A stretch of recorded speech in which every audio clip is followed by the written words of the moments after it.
All of these workers are involved with the transportation of hazardous materials, and each of them must be able to recognize and identify the wide variety of hazardous materials they may encounter in their jobs.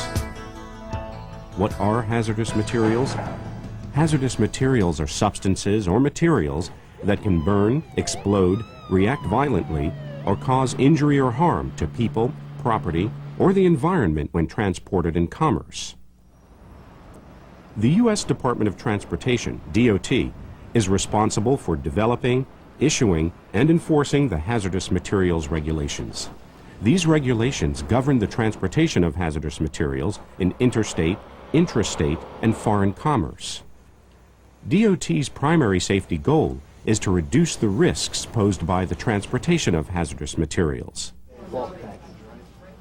The Hazardous Materials Regulations codified in Title 49 of the Federal Regulations, 49 CFR Parts 171 through 180, set forth standards applicable to hazardous materials, including classification, packaging, hazard communication, emergency response information, training of hazmat employees, transportation, and incident reporting. DOT regulations require each hazmat employer to ensure that each of its employees who perform work functions covered by the HMR receive training, including retraining. Hazmat training must include general awareness, familiarization, function-specific, including driver training for each hazmat employee who will operate a motor vehicle, and safety training. This training video provides general awareness, familiarization training, as well as guidance in recognizing and identifying hazardous materials. We will discuss the following topics: hazard classification, packagings, markings, labels and placards, shipping papers, loading, unloading, and securement of shipments, emergency response information, and incident reporting requirements. DOT regulations define 9 hazard classes of materials which are capable of posing an unreasonable risk to health, safety, and property when transported in commerce. Each hazardous material is assigned to one or more of these classes. Class 1, explosives. Explosives include chemical devices, compounds, and mixtures that function by explosion, that is, an extremely rapid release of gas and heat. Explosives include products such as model rocket engines, fireworks, small arms ammunition, and dynamite. Class 2, gases. Class 2 is broken down into 3 divisions. Division 2.1 is flammable gas, such as acetylene. Division 2.2 is non-flammable compressed gas, such as nitrogen. Division 2.3 is poisonous gas, such as chlorine. Class 3, flammable and combustible liquids. Class 3 materials and their vapors are highly flammable. Gasoline, some paints, and lighter fluid are familiar examples of this hazard class. Class 4 is divided into 3 divisions. Division 4.1, flammable solids such as matches. Division 4.2, spontaneously combustible materials such as phosphorus. Division 4.3, dangerous when wet materials such as sodium. Class 5 is divided into Division 5.1 oxidizers and Division 5.2 organic peroxides. Products in Division 5.1 oxidizers, such as hydrogen peroxide, generally yield oxygen readily and cause or contribute to the combustion of other materials. Products in Division 5.2 organic peroxide include materials such as benzyl peroxide, which may be thermally unstable compounds. Under certain conditions, an organic peroxide can begin to chemically decompose by itself, producing heat or combustion. Class 6 is divided into Division 6.1, poisonous or toxic materials, and Division 6.2, infectious substances. Poisons such as sodium cyanide and parathion may cause injuries, even death, if swallowed, inhaled, or absorbed through the skin. Infectious substances include microorganisms, such as hepatitis and tuberculosis, and regulated medical waste that may cause disease in humans or animals. Class 7, radioactive material. Radioactive materials emit ionizing radiation that may be harmful to humans or animals and can affect photographic and X-ray film. Class 8, corrosives. Corrosive materials cause damage when they come into contact with living tissue, aluminum, or steel. The acid in a car battery is an example of a Class 8 material. Class 9, miscellaneous hazardous materials. These are any materials that may pose a risk to health, safety, and property and which are not covered in other hazard classes. Class 9 includes environmentally hazardous substances, hazardous wastes, and marine pollutants. Familiar examples of Class 9 materials are dry ice and asbestos. In addition to these 9 hazard classes, DOT defines other regulated materials, or ORMs. ORM-D materials present a limited hazard during transportation due to their form, quantity, and packaging. Consumer commodities fall into this category. Hazardous materials must be properly packaged, marked, and if required, labeled and placarded. Packing groups must be considered in selecting the proper packaging for hazardous materials. The packing group indicates the relative degree of danger of the material. Packing Group 1 represents great danger, Packing Group 2, medium danger, and Packing Group 3, minor danger. Packing groups are not assigned to Class 2, Class 7, or ORM materials. Examples of non-bulk packagings include fiberboard boxes, drums, and cylinders.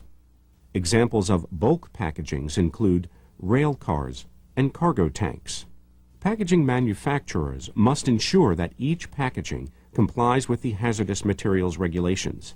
The person who offers a hazardous material for transportation and commerce must use the packaging required for the specific hazardous material being offered.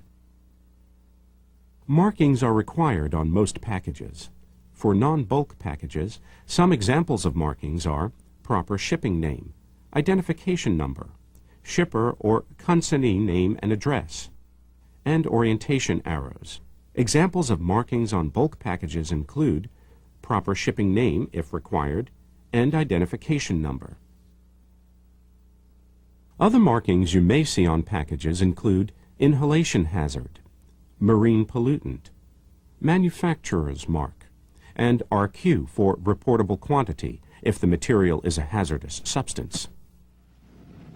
Also, a transport vehicle, freight container, or rail car in which the lading has been fumigated or is undergoing fumigation with any material is considered a package containing a hazardous material and must display the new fumigant marking. Labels and placards on packages and transport vehicles communicate important information to emergency responders in the event of an incident. Generally, non-bulk packages display hazard labels, while transport vehicles display hazard placards. Labels are diamond-shaped and are approximately 4 inches on each side. Placards are essentially a larger version of the label and are approximately 11 inches on each side.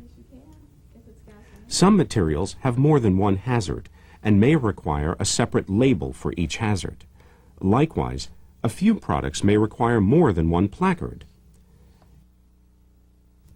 Labels and placards convey information about the hazardous material in several ways: by color, with symbols, with text, and with hazard class number or division number.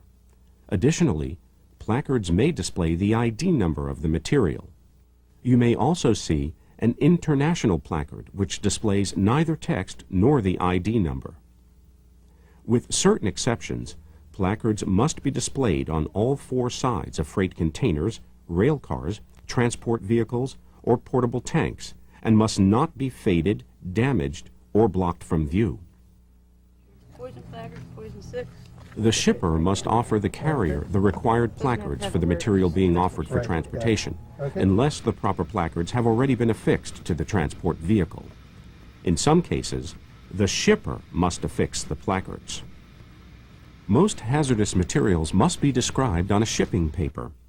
Shipping papers communicate the hazards of the material and must include the following information: proper shipping name, hazard class or division, identification number, and packing group if assigned. This is known as the basic description. The information must be listed in this order, spelled correctly, and only DOT-authorized abbreviations may be used. An emergency response telephone number must be noted on the shipping paper. The shipping paper must show the quantity of the material by weight, volume, or other unit of measure. Additional information may be required on the shipping paper. For example, DOT exemption number if the material is being shipped under an exemption, and RQ if applicable. Other additional information which may be required on the shipping paper includes limited quantity, poison inhalation hazard, and zone A, B, C, or D as appropriate, technical name or names of contents, radioactive material, hazardous substance constituents, and residue last contained. Non-regulatory information concerning the material, such as brand or trade name, may be included, but must be listed after the required DOT hazardous material description. If a shipment contains both hazardous and non-hazardous materials, the hazardous material must be entered on the shipping paper in one of the following ways. 1. The hazardous material must be listed first, or 2. It must be printed or highlighted in a contrasting color, or 3. It must be identified by an X or RQ if appropriate in a column headed HM. Complete and accurate information on the shipping paper is critical for effective emergency response. Emergency response information must be available at all times while the hazardous material is in transportation, including storage, loading, and unloading incidental to transportation. This emergency response information may be in the form of a guide, such as the North American Emergency Response Guidebook, or other documents, such as a material safety data sheet, that include the required emergency response information. As mentioned previously, an emergency response telephone number must appear on the shipping paper. This number must be monitored at all times while the hazardous material is in transportation, and must be the number of a person who is knowledgeable about the hazards and characteristics of the materials being shipped. This person must be capable of providing incident mitigation information for the hazardous material, or have immediate access to someone with that knowledge. Finally, a signed shipper's certification is required on most shipping papers. The person who signs the shipping paper certifies that the information is complete and accurate, and that the materials have been prepared for transportation in accordance with DOT regulations. Didn't you just pick a load up? Doing the pesticides again, huh? Proper loading and securement are essential elements in the safe transportation of hazardous materials. Incompatible hazardous materials may not be loaded or stored next to each other. Can't put this on my truck. I got flammable material on here, and this is an oxidizer. Hazardous material shipments must be blocked and braced to prevent movement during transportation. Despite all precautions, accidents do happen.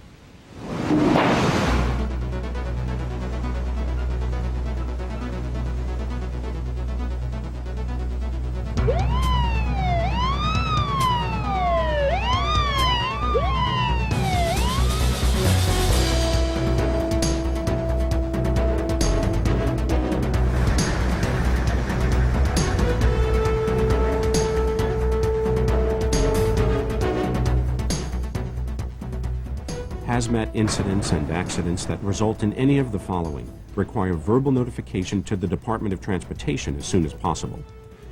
Death or injury requiring hospitalization. Damage greater than $50,000. An evacuation of the general public that lasts an hour or more. Shutdown of a major facility or transportation artery for an hour or more. Or change in the operational flight pattern or routine of an aircraft. Report these incidents and accidents to the National Response Center at 1-800-424-5633. 8802 and follow up with a written report within 30 days. A written report is also required for any incident involving the release of a hazardous material, regardless of the seriousness of the incident. This video is not all-inclusive. We have not discussed exceptions for materials of trade, agricultural operations, limited quantities, other regulated materials, consumer commodities, material-specific and operational-specific requirements. Remember, you must also complete function-specific training and safety training, as well as driver training if you will be operating a motor vehicle transporting hazardous materials. The responsibilities for hazmat safety are shared by everyone who handles hazmat shipments, from the shipper to the carrier. Training is the best means of preventing hazardous materials incidents, and hazmat safety begins with you.